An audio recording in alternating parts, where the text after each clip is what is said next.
नमस्कार शेतकरी मित्रांनो, आपला 1 एकरचा अद्रकचा प्लॉट आहे. आपण त्या अद्रकच्या प्लॉटला अगोदर आपण त्याला जीवनामृतचा एक स्लरीचा बॅरल सोडला होता. जीवनामृत सोडल्यामुळे आपल्याला त्याचा चांगला रिझल्ट आहे. तर आपण आपल्या अद्रकच्या पिकाला आज दुसरी ड्रिंचिंग करत आहोत. तर दुसऱ्या ड्रिंचिंगमध्ये आपण घेतलं आहे बघा, ऑर्गॅनिक मॅन्युअर घेतला आहे. त्यामुळं त्यासोबत आपण सुडॉलचे सूक्ष्म जीवाणू घेतलेले आहेत आणि त्याचबरोबर आपण त्यासोबत आपण घेतलेलं आहे बघा, फंगल बायो फर्टिलायझर घेतलं आहे.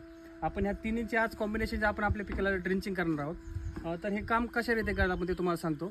हे जे बायो फर्टिलायझर आहे ते समजा जे आपण जे बायो फर्टिलायझर घेतलं आहे हे आपल्या अद्रक पिकाला चांगल्या वाढीसाठी, जमीन भुसभुशीत करण्यासाठी सुरुवातीच्या काळामध्ये चांगली मदत करतं. आणि जे आपण याच्यासोबत हे घेतलं आहे बघा, सूक्ष्म जीवाणू घेतले.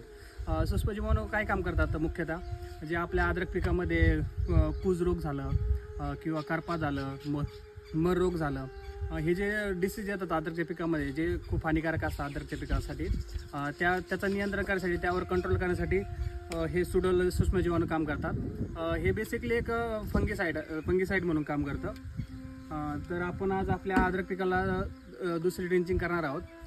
तर असेच अद्रक संबंधित पूर्ण नियोजन जाणून घेण्यासाठी आपल्या जाधव फार्म या यूट्यूब पेजला व तसं रॉयल शेतकरी MS16 या इंस्टाग्राम पेजला नक्की फॉलो करा. धन्यवाद.